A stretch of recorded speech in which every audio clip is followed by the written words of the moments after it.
এরই মধ্যে আমরা নজর রাখবো জাফরাবাদ গ্রামের দিকে, যেখানে আমরা জানি একের পর এক বাড়ি ভাঙচুর করা হয়েছে, কোথাও বাড়ি পুড়িয়ে দেওয়া হয়েছে। আর তারই মধ্যে জাফরাবাদ গ্রামে সঞ্জিত দাসের পরিবার তারা আতঙ্কগ্রস্ত অবস্থায় রয়েছে। বাড়ির মালিক ঘর ছাড়া ইতিমধ্যেই বাড়িতে যে সমস্ত আলমারি থেকে শোকেস এমনকি ফ্রিজ সমস্ত কিছু একের পর এক পুড়িয়ে দেওয়া হয়েছে, ধ্বংস করে দেওয়া হয়েছে। এই নিয়ে আমাদের প্রতিনিধি সুখেন্দু সরকার যে প্রতিবেদন তুলে ধরলেন, দেখুন।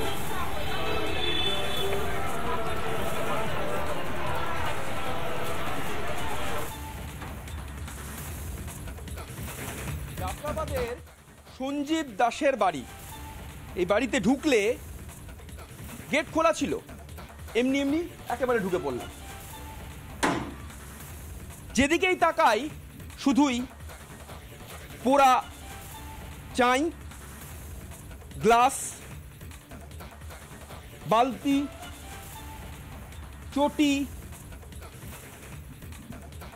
বাটি, সবকিছু চারিদিকে যে কোনো জিনিস যদি দেখি না কেন ছিন্ন বিচ্ছিন্ন, জামা কাপড় সবকিছুই ছড়িয়ে ছিটিয়ে পড়ে রয়েছে। এখনো পোড়া গন্ধ বেরোচ্ছে। আলমারি, শোকেস, ফ্রিজ যদি দেখি একেবারে সবকিছু পুড়ে ছারখার করে দেওয়া হয়েছে। জানলা ভেঙে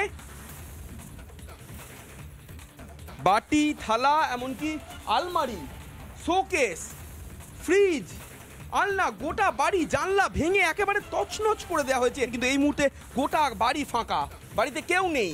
গোটা বাড়ি পুড়িয়ে দেওয়া হয়েছে, বাড়ির বিভিন্ন আসবাবপত্র একেবারে ভেঙে তছনছ করে দেওয়া হয়েছে। বাড়ির আরও আমরা ভিতরের দিকে যাওয়ার চেষ্টা করি, দেখি সেখানে কি অবস্থা।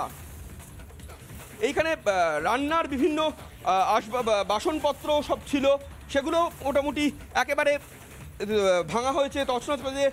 চৌকি ছিল, সেই চৌকি একেবারে উল্টে দেওয়া হয়েছে।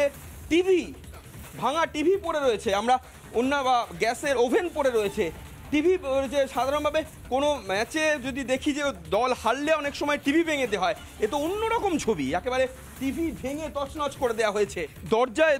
দরজার শিকল পর্যন্ত ভাঙা হয়েছিল, সেই শিকল ভেঙে একেবারে এখানে উঠোনে ফেলে দেওয়া হয়েছে। দুটো ঘর, তার মধ্যে একটি ঘরে এখনো পর্যন্ত তালা দেওয়া রয়েছে, আরেকটি ঘর খোলা রয়েছে।